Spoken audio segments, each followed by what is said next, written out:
I've been working with this new stuff that I was just introduced to, by my mother. It's called Terial Magic. This stuff is amazing. I've been calling it starch on crack, but it's like super starch, basically. It's starch with superpowers, and I've yet to find its kryptonite. So far, so good. I wanted to show you basically how it works, because a lot of people at the shows were asking me, you know, what do I do with it? What is it good for? So I've been using it a lot because I love applique. I love being able to piece things down and have them stiff enough to be able to sew around, as well as to reduce fraying. Now, what I've used a whole lot of is Heat and Bond. The only problem is that a lot of people don't like Heat and Bond's stiffness after it's been washed. So they have appliqued either with Heat and Bond Ultra, Heat and Bond Light, Heat and Bond Medium, all the different levels of Heat and Bond, or the other press and steam and seam type products. I personally do not like steam and seam. I've yet to have any success with it, due to the fact that I feel like every time I use it, as soon as I start messing with my project, the steam and seam, it comes off too easily. I guess maybe I'm too rough with it, or whatever the case may be. But I've not had any luck with it, and so I wanted to show you guys what I've been doing with this product so far.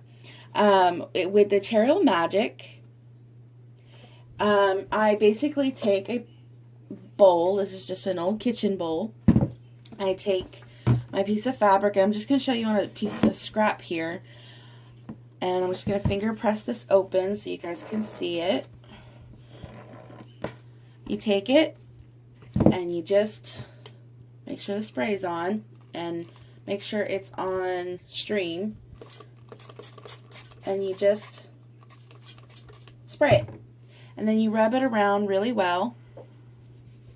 I'm just soaking the Terial Magic into the fabric, getting it nice and wet. See, there's some spots here that are a little dry, so I'll squeeze it around a little bit.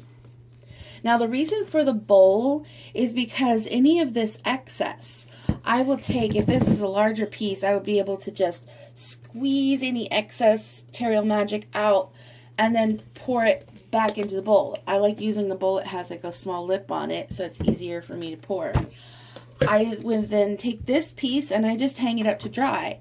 Now I have like a little hanging rod in my craft room, because when I'm working with stretchy fabrics, or I'm working on the bias, or I'm working with flannels, I like to starch everything very well and let them dry.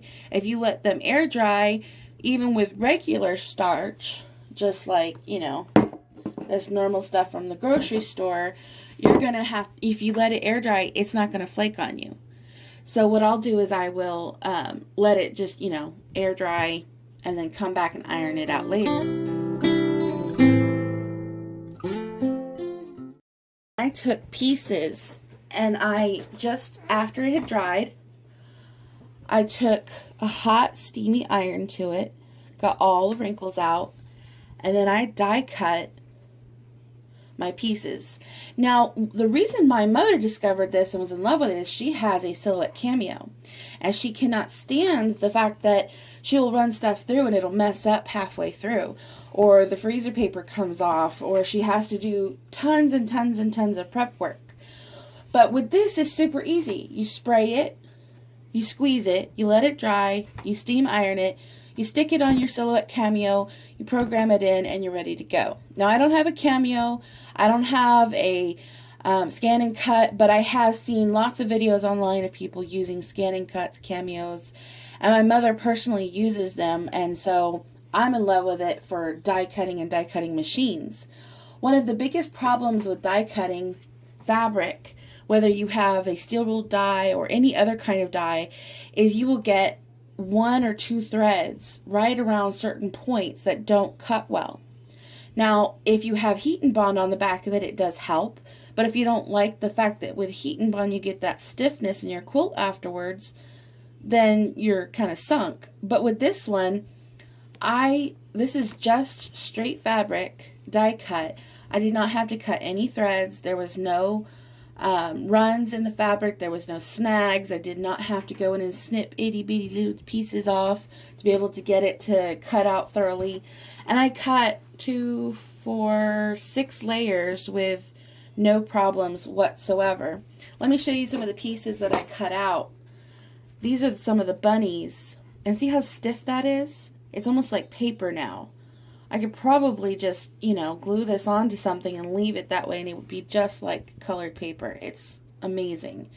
However, with this, the stiffness of it, you can still mold it. It's malleable.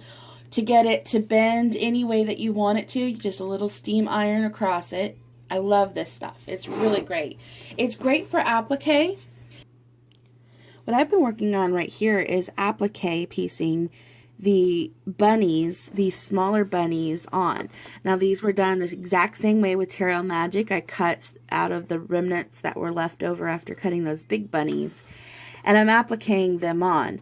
I kind of want to just show you how well that it works.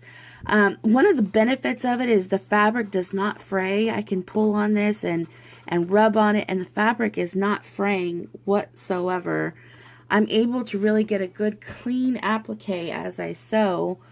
So I'm going to show you here just a little bit. Now I'm doing this one-handed, so you'll have to excuse that here if the video is not perfect. But I did say I wanted to record this for some of the people who had either bought the Terial Magic or who were interested in it. Now Terial Magic, the way it was explained to me is that this is a mostly organic product. And what happened is that they had to put, you know, just a chemical in it to keep it from molding so that you could put the product back into the bottle without having the stuff go bad on you after you've already exposed it to air and everything. I've have the same bottle, and I've probably done about 20 or 30 pieces already with barely even touching what's in my bottle. I still have plenty left to do, probably another 20 or 30 more projects. I know this is slow, but I love the way that I get this buttonhole stitch, very folk art primitive looking stitch. Go a little faster here so you can see it. But I do like to go slow around the curve, especially when I'm only one-handed. But I want to show you the final product right here. This is the bunny on the other side that I was working on, and it stitches beautifully. And the wonderful thing is that all you have to do is rinse this out under water and it's gone. It's completely water soluble. The amazing thing about it also is that you can leave it all stiff, have it perfect the way you want it to, quilt it down, and then when you go to wash your quilt, it's going to be as if there was nothing there. All of the product is completely gone when you wash the quilt, when you wash the piece later, and you don't have to worry one bit about stiffness. It's going to be very natural feeling.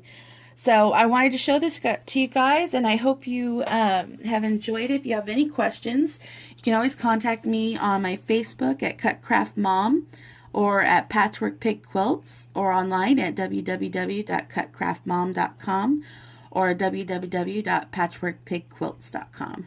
Thank you so much for watching, and happy quilting!